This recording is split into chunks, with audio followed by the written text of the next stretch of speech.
Hello, BookTube. Continue on with the fourth bookcase, the second shelf. This is part 6. Again, we're continuing on with philosophy. Get right back to early times here with Socrates, A Man for Our Times by Paul Johnson. Mr. Johnson's quite a prolific writer.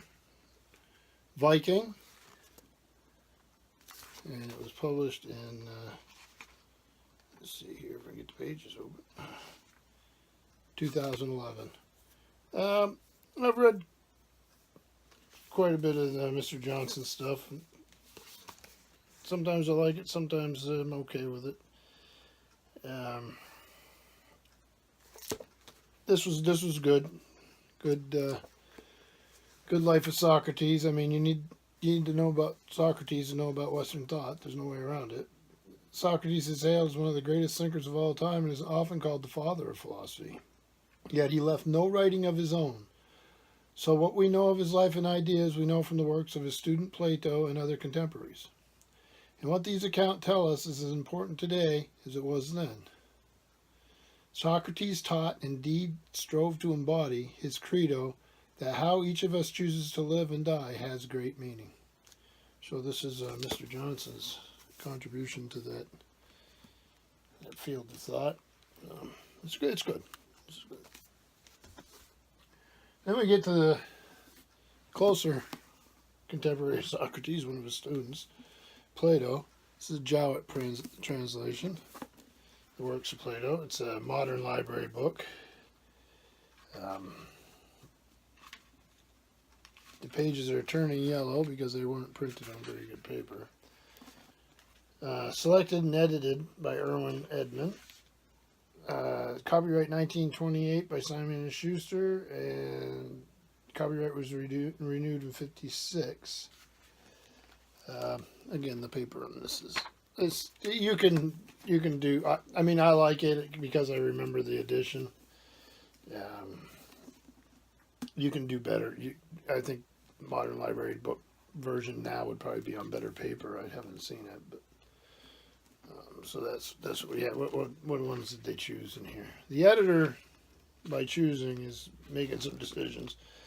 So Lysis, Euthyphro, Apology, Credo, Phaedro, Protagoras, Phaedrus, Symposium, the Republic, Theaetetus, and a bibliography, which is probably helpful. But again, it's a selection. The better way to go is the complete works. And this editor also did the same for Aristotle, I believe. Let's see what we have here. This is edited by John M. Cooper. Associate editor is D.S. Hutchinson. Let's see here.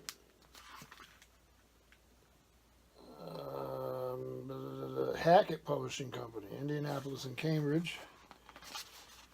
And looks like this is the, let's see, 1997. I'm trying to see if they say who translated it. Oh, because each part was translated by somebody different. Okay.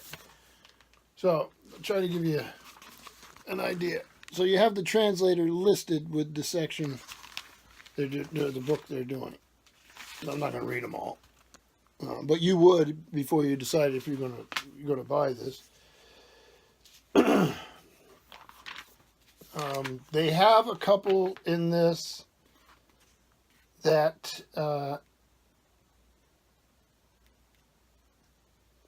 may not be works by Plato. In fact, scholars are pretty much clear on some of them that they're not, but they've been traditionally ascribed to him, so they did include them to have a special mark.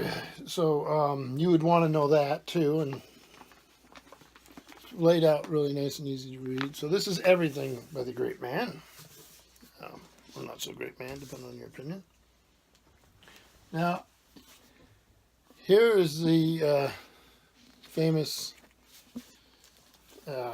Great Books of the Western World copy of Plato. I used to have the complete set, and it was another thing lost in a move. I'd like to get it again.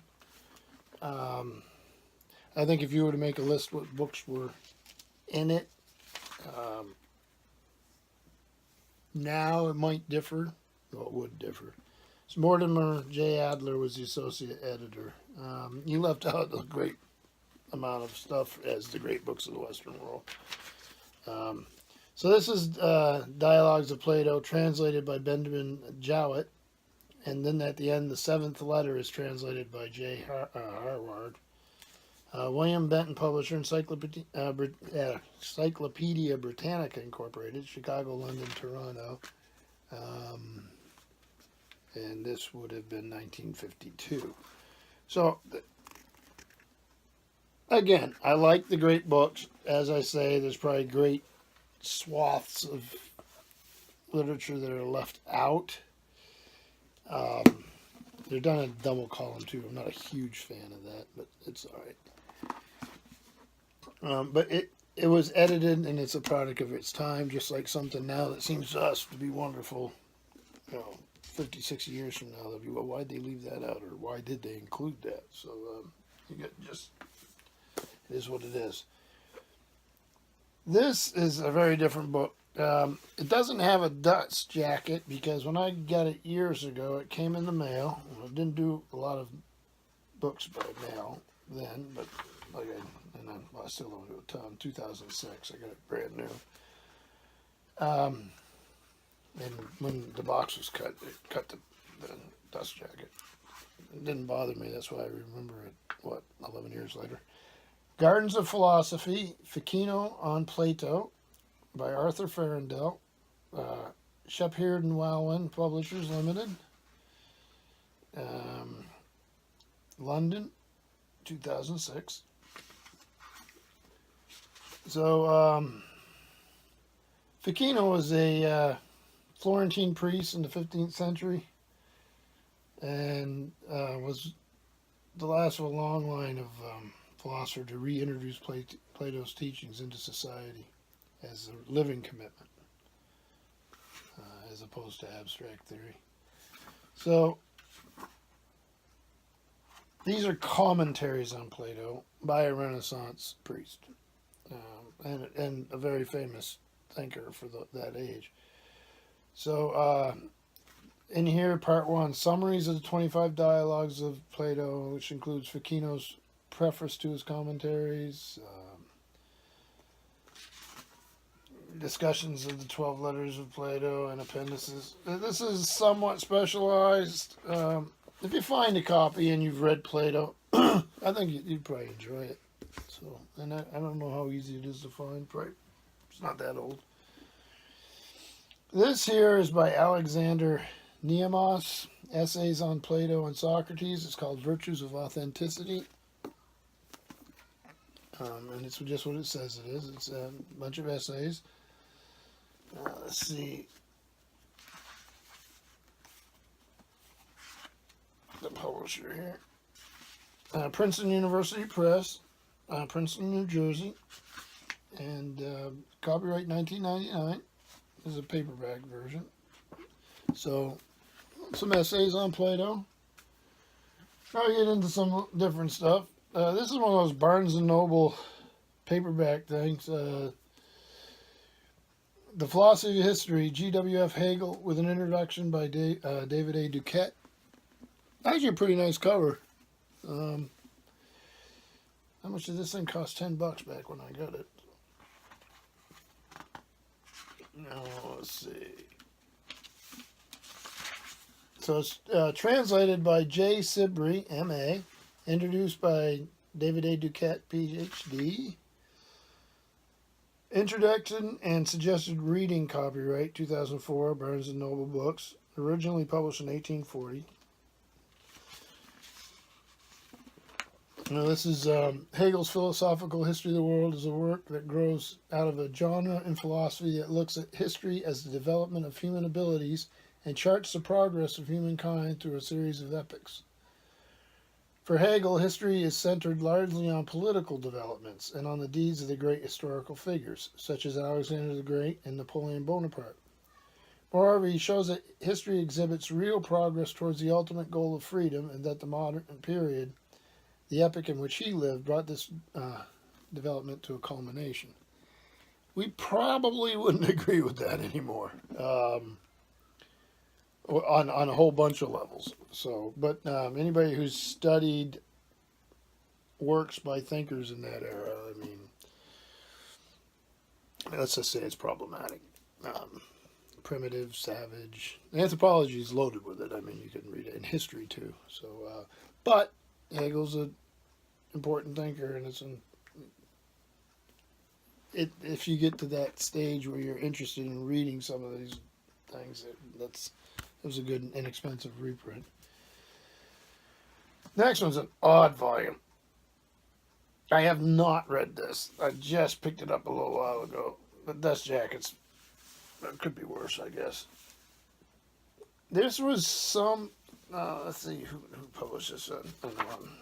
Okay, yeah, it was Yale. Yale University Press published a series of books, and I don't know how many they were, called Rare Masterpieces of Philosophy and Science, which is already intriguing, right? This is St. Thomas Aquinas' commentary on Aristotle's physics. It was translated by Richard J. Blackwell, Richard J. Spath, or Spath, I'm not sure how you pronounce it, and W. Edmund Thurkel. And here's what it looks like. See there, that's that library there. This is sun damage. Some of the other books in this series are Machiavellianism by Friedrich Meinecke, and The Book of Government or Rules for Kings by Nazim al-Mulk, who was a Persian vizier. So this thing was $12.50 when it came out, and it came out in 1963. Published on the Louis Stern Memorial Fund. So this is St. Thomas Aquinas commenting on Aristotle's physics. Like I say, I have not read it, but looking forward to it. The next one's a philosophy, a history of a particular philosopher and a couple of philosophers and their impact. This is called The Courtier and the Heretic. Easy enough to find. Good book. I really enjoyed this. This is the story of Leibniz and Spinoza and the Fate of God in the Modern World by Matthew Stewart. W. Norton Company, New York, London, 2006. Excellent book. I actually really think it was entertaining. I learned a lot. Spinoza sort of went up in my estimation. Didn't have much of an opinion about Leibniz. I'd read some stuff in college stuff, but when I read this book, I really didn't like him. I don't know who would, but really nicely done popular history of philosophy. So I would recommend this one. That's The Courtier and Heretic. Probably pretty easy to find. And the last one on this shelf, Creating Minds, An Anatomy of Creativity Seen Through the Lives of Freud, Einstein, Picasso, Stravinsky, Eliot, Graham, and Gandhi by Howard Gardner. This one is a basic book, which is a division of HarperCollins Publishers, and it was 1993. Let me see. This author also did a book called Multiple Intelligences. That was pretty popular. So he breaks the book up like this. Part 1, Introduction. Chance Encounters in Wartime Zurich and Approaches to Creativity. Then Part 2 is Creators of the Modern Era. Sigmund Freud, Alone with the World. Albert Einstein, The Perennial Child. And then Interlude 1 is Pablo Picasso, Prodigiousness and Beyond. Igor Stravinsky, The Poetics and Politics of Music, and T.S. Eliot, The Marginal Master. Interlude 2 is Martha Graham, Discovering the Dance of America, and Mahatma Gandhi, A Hold Upon Others. Um, Interlude 3, Part 3, Conclusion, Creativity Across the Domains, and then an epilogue, The Modern Era and Beyond. It's a good book. Let's see. A Minotaur by Picasso. So if you're interested in creativity and the ideas about creativity, this was a good book. This one ought to be easy to find too. It was sold quite well. So that was the 6th part of the second shelf of the 4th bookcase. Thank you, BookTube.